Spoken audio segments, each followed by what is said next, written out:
Uh,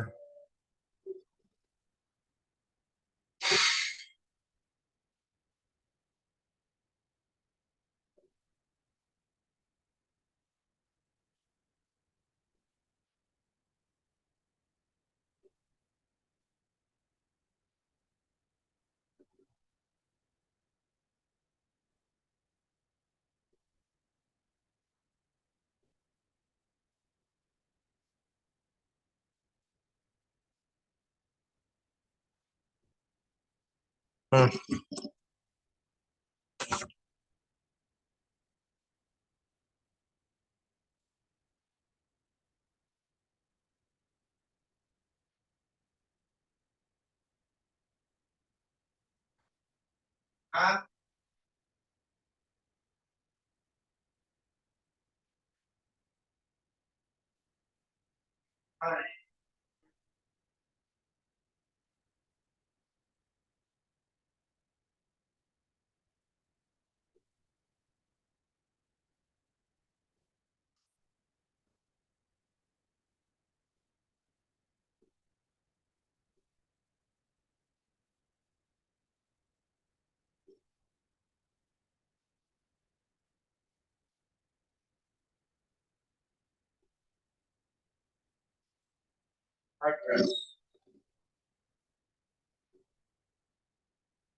Rabbi, are you there? There seems to be 3 participants, but I only see Jacob Carroll and myself. Hello, Jacob. Oh, hello. Ah, I was trying to join on another computer. I had, yeah, I don't, I oh, thought this wasn't working. yeah. And now there's only 2. Well, okay. I'm going to wait another couple minutes and then maybe text him. This is my first time joining. I got the link a couple days ago. Yeah. No, you're on. Um,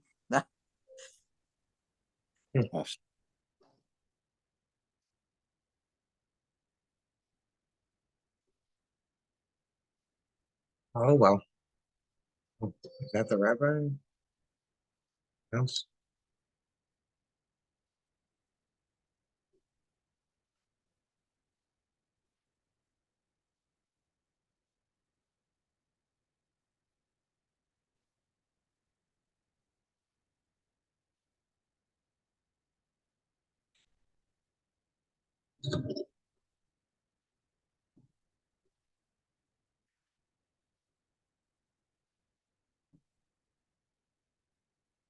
Hmm.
Hello, anybody there? Hello. hi, Sam. Yeah. Hi. Hi. He was on yesterday and said he'd be here today, and I haven't heard anything. So, I'm Jake. This is my first time joining up. Well, yes, welcome. Have you studied with Rabbi Karsh before, Jacob? Nope. Oh.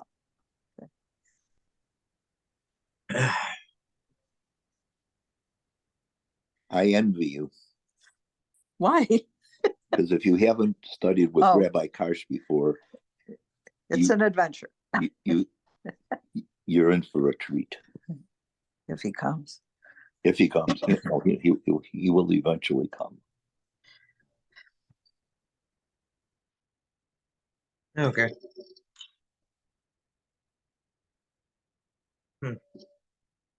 Does he usually run late?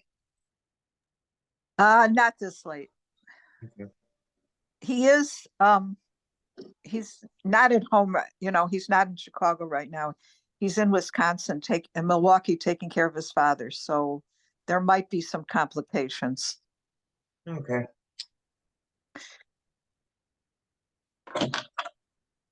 You want to text?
So where are you guys at in the Book of Mitzvot? And where? We're at Rambam's, what, 185th? Yeah, just over the one on the parapet was the last mitzvah. That's somewhere in the 180s, but the one on the parapet I can't remember. It's like 185, something like that. Yeah, somewhere around there. Rambam's. And I'm going to have some questions for him about If he that comes. particular if he comes. Are you studying other places, Jacob, or is? Oh, when no? I can. When I can. Where are you located? Are you in Chicago or? Right now I'm in Northbrook. Okay. We're in Lincolnwood. No, Northbrook. Yeah.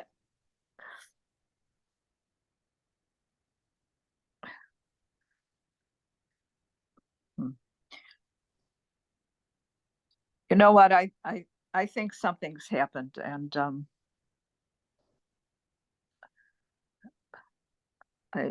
I did text him and didn't get a reply. So, oh wait, something's happening.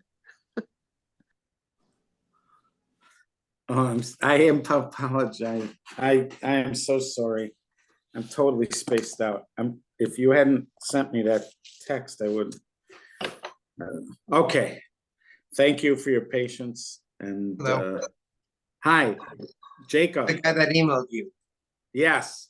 All right. I'm sorry that this happens to be your first day and you're sitting around waiting for 15 That's minutes okay. for me to come on. But I've totally spaced out there.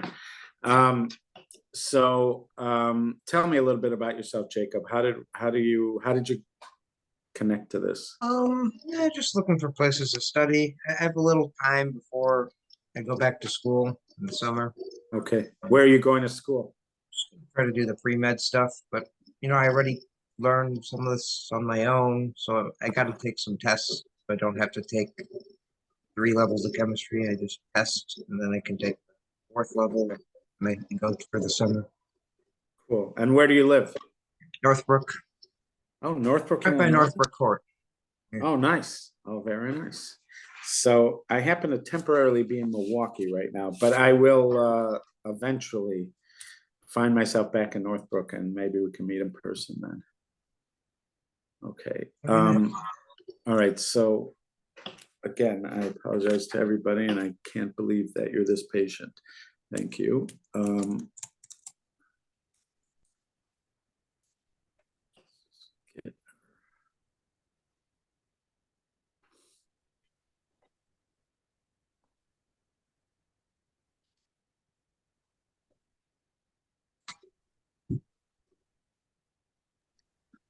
Rabbi, Yeah, I, David. I know that you're running on a tight schedule, but I just wanted to say, or maybe, if you want, Yeah. I was reading about parapets for a bit, Yes. and it The turns out history of parapets, everything a person wanted to know about parapets. much more than that. They went into the history of it, and it was very common in the Mediterranean area and how they use it for everything. But as far as the halakha goes, as near as I can determine it, that you are held responsible for the parapet the same way that you're held responsible for vicious dogs, and think something which you are liable for. You're held responsible. By the way, every No. positive commandment you're held responsible for. A positive commandment, a person's held responsible for.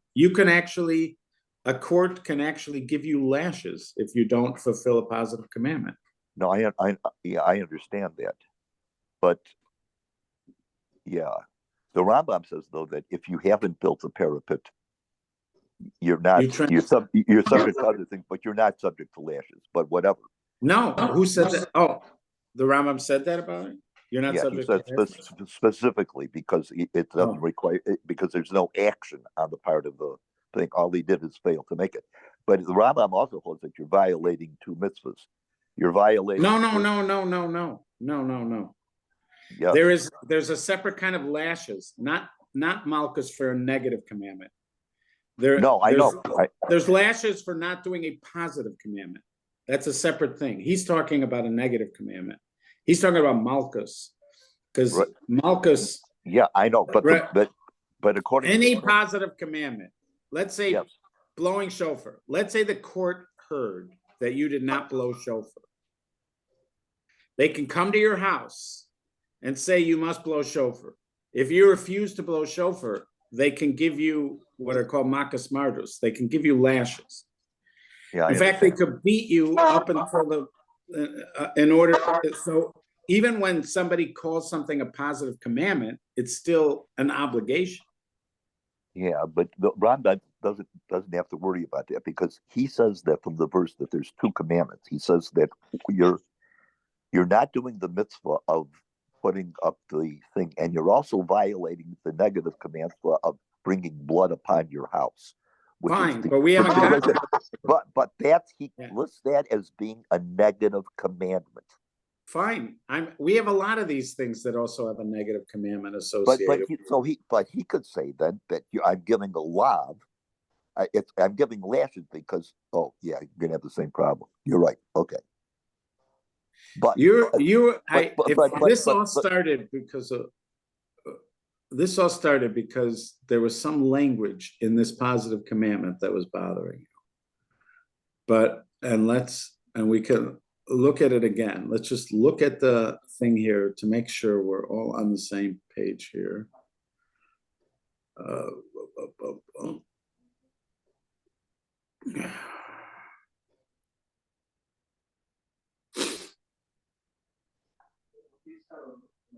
Here. That is that he commanded us to remove obstacles and dangers from all of our inhabitations. And that is that we build a wall around the roof, the pits, the ditches, and that which is similar to them, so that the one in danger will not fall over them or into them. And likewise, all dangerous and rickety places should all be built up properly to remove the ricketiness and the danger. And that is his, may he be exalted, saying, you shall make a parapet for your roof. The language of the Sifrei, and you shall make. That is a positive commandment. And the regulations of this commandment have already been explained in Bava Kama. So you were talking about, somehow we got to a bore that if, let's say somebody didn't do this. They have a dangerous thing and somebody didn't do it. What are the consequences? So one of the things we talked about is, let's say somebody made a pit and then somebody fell in, or an animal. The classic case is an animal. Somebody dug a pit in a public domain and an animal fell into it and was injured. So that, but you could also have, let's say, a person falls into it and gets injured. So this person is liable for the damages. The question is, did this person violate any commandment by having something dangerous? Let's say having something dangerous. So that's where we had that conversation about how with damages there is also there is also a negative commandment, having damaged something. So we talked about that, and then we talked about the fact that you violated a positive commandment, and there are consequences for violating positive commandments, and that also a court could choose in the moment to try to enforce your fulfillment of the positive commandment. So those were the things I was suggesting. So what are we missing? There's something you're feeling is still missing, but I'm not sure what. David. Yeah, maybe if I try to figure out what the point of all this was, I really Okay. like All it was right. pointless. Okay. Something that we're circling around it, but there's something there. And so when you have it, you'll let me know. But that in that area, and also they do talk about, they call the person, if somebody actually, here, something funny is going on with the language here. Let's see if this helps. Yeah. So are we hearing anything now? Any feedback? Yeah. So something is, you are sort of credited with having caused it. The blood, it's something like the blood is on your hands, or do not spill the blood, or something. There is some kind of language that suggests that you are going to, on some level, be held responsible if, in fact, someone does get hurt from this. We had that language there. Okay. And then after that, we were talking about destroying idolatry. And yesterday, I was just mentioning some different vignettes of that were sort of related to this. But the question is, why, in fact, do we not have to destroy, let's say, churches? Why are we allowed to let churches exist in the land of Israel? If, in fact, there's a mitzvah that you have to destroy Avodah Zorah and their houses, so houses of Avodah Zorah, so why would you be allowed, why aren't we destroying them? Why are we allowing them to continue to exist? So I'm just going to look to see quickly if there's a specific article about this. Otherwise, we'll just talk about it. Let's just see here.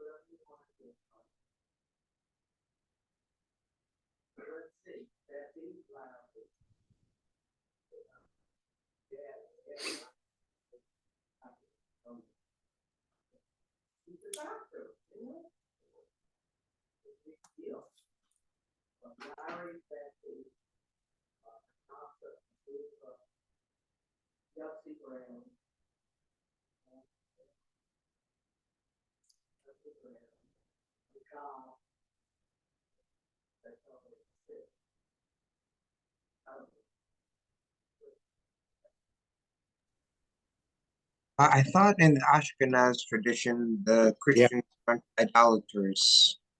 or some of them So are. you're quoting Ramosha Isserlish, the Ramah, who says that that he's specifically referring to the Trinity and the belief in the Trinity, whether in fact that is considered idolatry or not.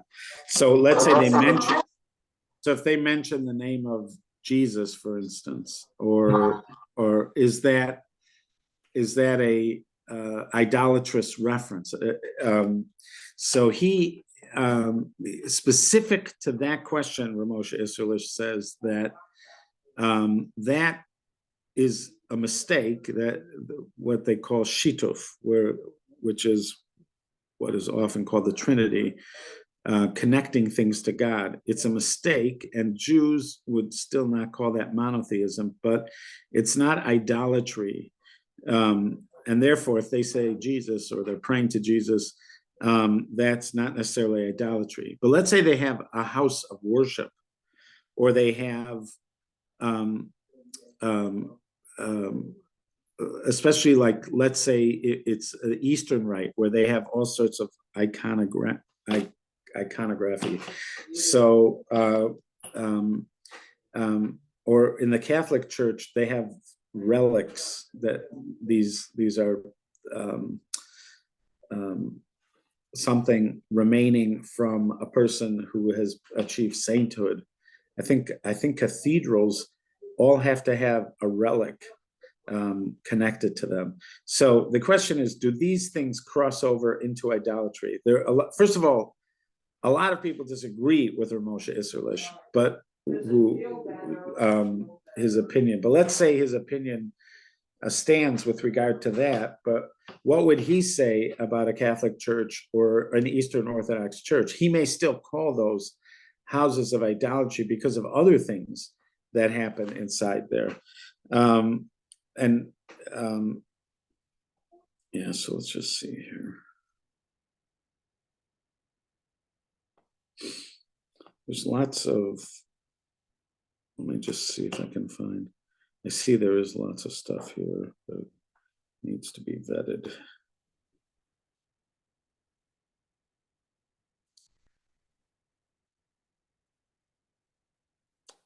All right, let's just look, we're gonna look at one thing here that I happen to see.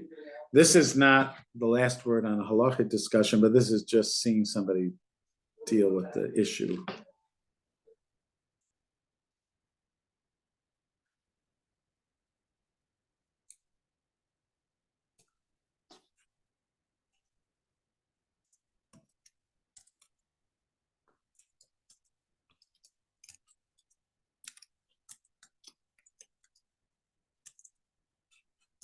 Oh wait, that didn't work. Let me try something.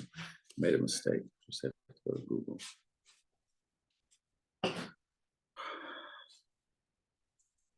I'm sorry. Regularly, next time I'm going to actually look this up beforehand.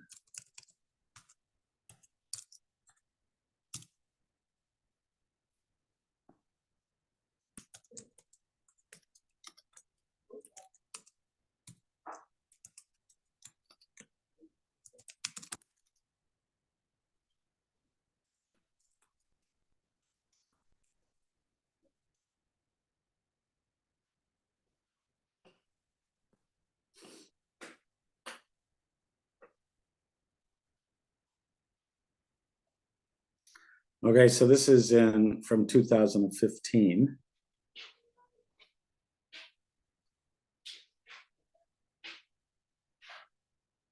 Apparently there was an arson attack at the Church of Loaves and Fishes, which is at Capernaum. By the way, I'm studying Nahum in a different class. We're studying the book of Nahum, and there's a discussion about where Nahum lived. He lived in a town called Amatzia, I think. The question is, where is the location of Amatzia? And so the most likely location is north of where Nineveh was, which is Mosul in northern Iraq.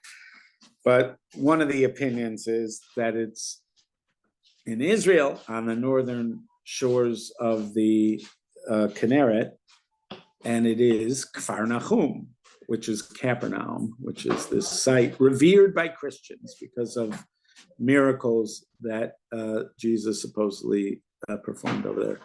So apparently it had been burnt down by arson. Now those tend to be Catholic, those churches, because most of those sites were taken over and then developed by Catholics on that site. Anyways, with his inflammatory statements in favor of burning churches, Rabbi Bentzi Gopstein spoke not only against democratic values, but also against Jewish values, says Dean of the Shari Mishpat Academic Center, Professor Aviad HaKohen, on Thursday. Professor HaKohen dismissed as halachic nonsense comments by the extremist leader of the radical Lahava anti-assimilation and anti-missionary organization made during a panel debate Tuesday on idol worship, citing Maimonides' ruling that due to various aspects of Christian practice and theology, Christianity is idolatry. Gopstein asserted that idolatry needs to be destroyed in accordance with the commandment in Deuteronomy to destroy idol worship in the land of Israel. Thus, in theory, Gopstein said, he was in favor of burning churches in Israel. You can't take halacha from Maimonides that was written 800 years ago and put it into today's reality as though nothing has happened in the meantime, countered Rabbi HaKohen, saying that anyone who knows anything about Torah should reject Gopstein's comments. The Jewish people always knew to defer between theoretical halacha and practical issues. He added that in a country where 25% of the population is not Jewish, one must respect the rest of the population and protect their places of worship, even if they don't agree with them. HaKohen referenced a letter about minority rights in Israel written by Israel's first chief rabbi, Rabbi Yitzhak Halevi Herzog. One of the reasons the UN gave us permit, why is he calling him the first chief rabbi? Maybe after the formation of Israel, because the first chief rabbi is Rabbi Kook, but I think he meant after the state of Israel is established. One of the reasons the UN gave us permission to establish the state of Israel was our duty to give freedom to all religions and to protect the holy sites of all religions. He added that modern day Christians are not the same as worshippers of ancient times and are not considered idolaters, according to Jewish scholars. Citing Rabbi Menachem Hameiri, a famous Catalan Talmudist, HaKohen added that Christians do not want to abolish the Jewish people. Therefore, Jews should respect them and should not interfere with their freedom of religion. Moreover, he said, Jewish halacha scholars always knew that you have to take into account not only formal halacha, but also implications of the halacha on the whole Jewish people. Just imagine what will happen if we demolish Christian holy sites in Israel. What will happen to Jews in Europe and America? If we do it to them, they will do it to us too. So this, actually, the other stuff that was mentioned in this article, I'm not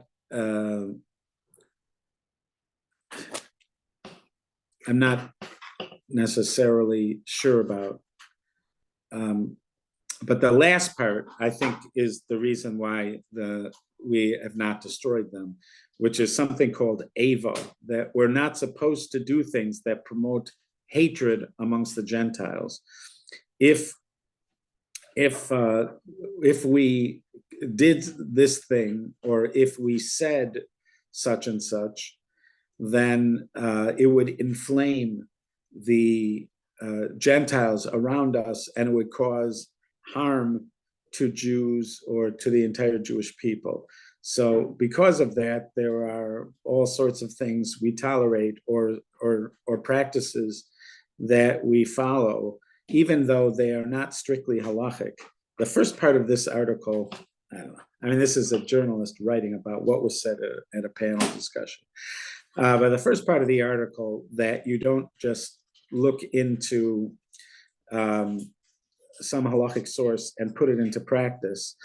If you're talking about a rabbi with lots of experience, that's exactly what they do. They look into ancient sources and they put it into practice. You don't do it willy-nilly. You don't do it just because you saw a quote.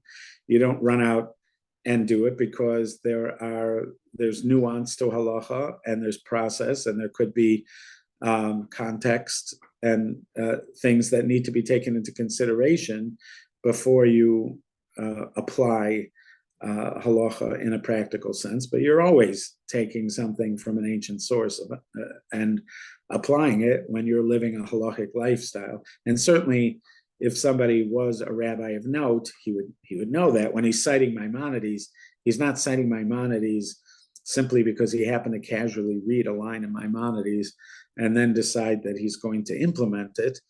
You have to assume that he's citing Maimonides because that seems to be the citation that moves the halachic decision after a careful consideration.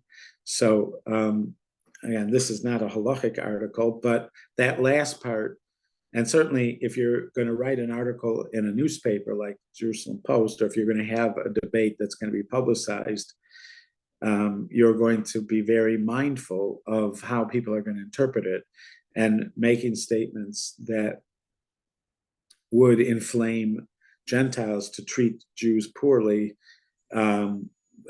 is terribly wrong, and therefore they would have been mindful of it and take it into consideration. They're not necessarily going to say at the time that really you should destroy the churches, but we live in a world where we cannot act freely based on halachic sources. Rabbi?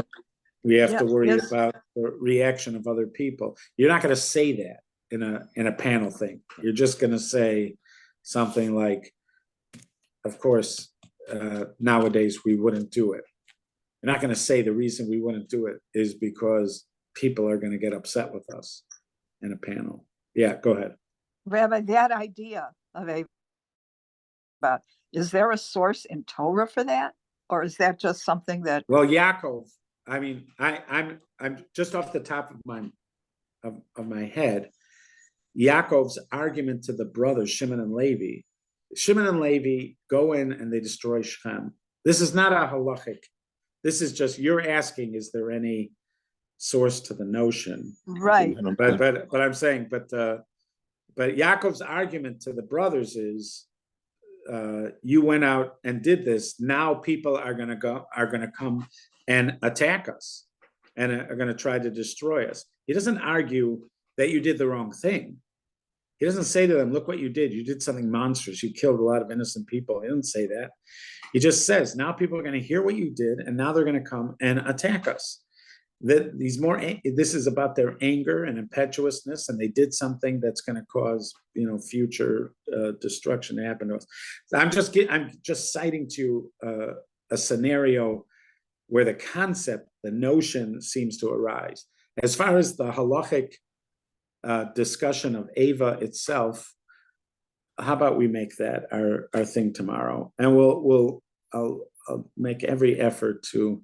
My life is not in my hands right now, and I'm not sleeping very much. That's my combination. That's my excuse. But excuses are not what we're about. So I am going to make every effort to be for us to have materials to look into for the sources for the discussion about Ava.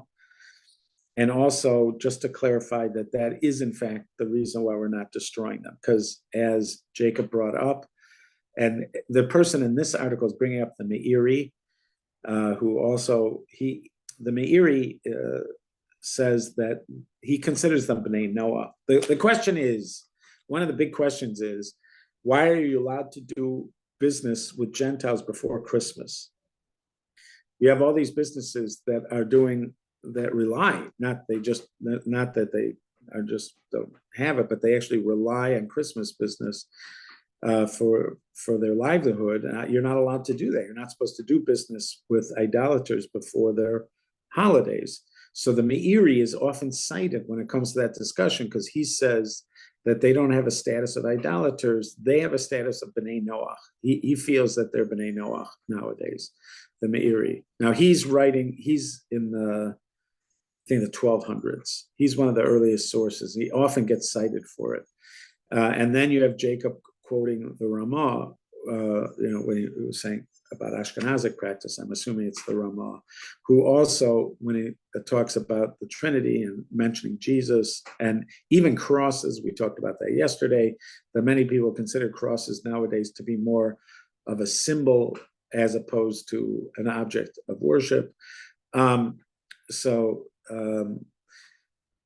that's that. But that's not necessarily the same thing as saying a church is not a house of idolatry, because it could be. There's other aspects. For instance, I'm just going to throw out there. Let's say you have a thing about Mary. They're Protestants themselves. Feel that Mary is pagan. The worship of Mary by Catholics is pagan.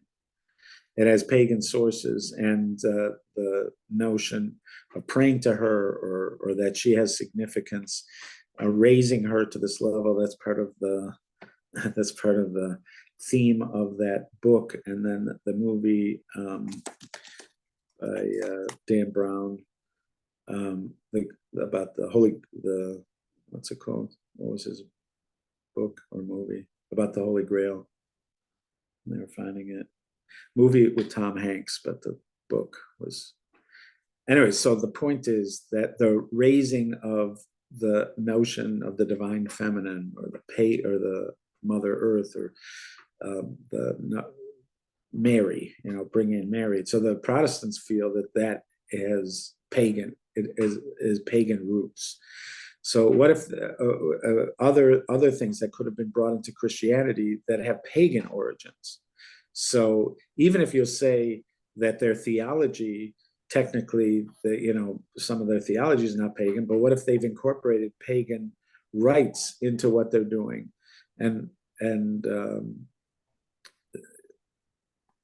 whether there's more issues about their theology that somebody could question separately, but that's a big subject. We're not going to get into the subject of. Yeah, go ahead, Jacob. But what if when they say this thing or the Mary, that's their way of describing the Shekhinah, let's say. Right. We So don't quite understand.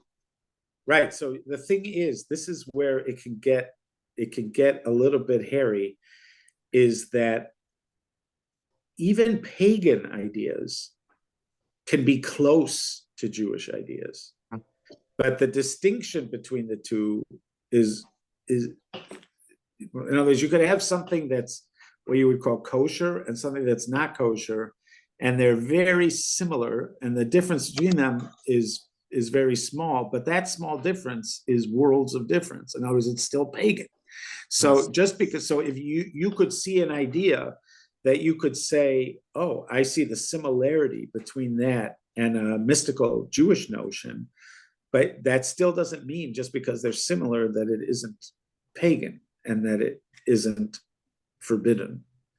Even the Rambam, when he's talking about the origins of idolatry, describes a kind of rational descent that somebody might take. You start with the idea that God created everything and that you're just going to worship this thing as a representative of God's creation. Now that is already being warned against in the 10 Commandments as, idolatry. Do not worship the sun. Do not worship the moon. Do not worship, even though the initial desire to worship them may be something sort of just a slight deviation from a kind of original principle, and may be innocent, sort of, but it descends into something that eventually is a kind of full-blown paganism. So most of I'd say, I think I've studied a little bit of this religion. That's a lot of them have understanding of the spheros and the angels. Not all of them are as well Right. cut as ours, but Yeah. but if let's say they have a statue of this angel, if they're Right. praying to that angel, it's idolatry. But if the Yeah. statue of the angel is just like a reminder, that's not idolatry, right? Right. So I'm going to say that each one of these, you have to sort of look at it, each one of them, and you have to sort of revisit that Rambam. Each one would require its own kind of thinking, because again, sometimes the difference between what is idolatry and what isn't could be a hair's breadth of a difference. So it gets very iffy there. I mean, I have a friend who suggested that his name is Kaddish Waldman. I haven't spoken to him in about 40 years, but we were close then. And he suggested that a lot of the what eventually became deities in India might have begun with this problem that somebody had a vision and it was meant to remain a symbolic vision, but by bringing it into the physical, by turning it, by making it a physical image, it crossed this line, and eventually they become deities unto themselves. I've heard kids that I was studying with some kids one time who told me they were in public school and a Zoroastrian minister came and spoke to them, and he explained to them how he's really monotheistic. He believes he's monotheistic. Maybe he is, maybe. Right. I'm saying, I know. And I've definitely heard people characterize Hinduism as potentially monotheistic. And so somebody could make an argument like that, and they could have a worldview like that, where they believe there is a oneness at the core, and that, a lot of what's being described in Hinduism is just a kind of variation on something like the spheros or malachim or things that you will see in mystical writing. But what the difference might be whether you maintain it as a symbolic notion and recognize the limitations of symbolic notions, or when you concretize it. Once you concretize it, you might be taking it into a different realm. So even if you would say that I'm just concretely representing the spheros, that may already be idolatry. It could be, depending on, the specific instance of it. All right. So, but tomorrow specifically, we're going to look at Ava and the specific question as to whether Ava is the reason we are not destroying the churches. Maybe we will find that others argue that we're not destroying churches because of the distinctions of the Meiri and the Ramah. Like these people want to say. I don't think so, though. I think we're going to find it's more relying on Ava than on these distinctions, but we'll see. Bottom line is we're not supposed to destroy them, most likely, right now. All right, be well, and I'm very grateful to have had the opportunity to learn with you guys, and I look forward to doing more of that learning, and so thank you for your patience. Be well. Bye-bye. Thank you, Rabbi. Thank you for your time. You're welcome. Nice studying with you guys. Okay. I'm glad you are, Jake. Be well.